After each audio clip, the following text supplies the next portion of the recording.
isang malaking kontrobersya. Ang bumangon kamakailan lang sa mundo ng showbiz nang magbigay ng isang shocking na pahayag si Karil tungkol sa kanyang pagbubuntis, na labis na ikinagulat ni Marian Rivera at ng kanyang mga fans.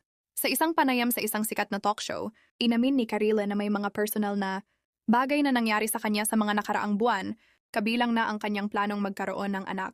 Dahil sa pahayag na ito, ang reaksyon ni Marian Rivera ay naging viral sa social media. Ayon sa mga ulat, halos himatayin si Marian nang marinig ang mga saloobin ni Karile. Ang pahayag ni Karile tungkol sa kanyang pagbubuntis ay naging sanhi ng isang emotional moment sa studio. And sa mga sumusunod na araw, hindi na itago ni Marian ang kanyang sorpresa at mga damdamin sa nangyaring insidente.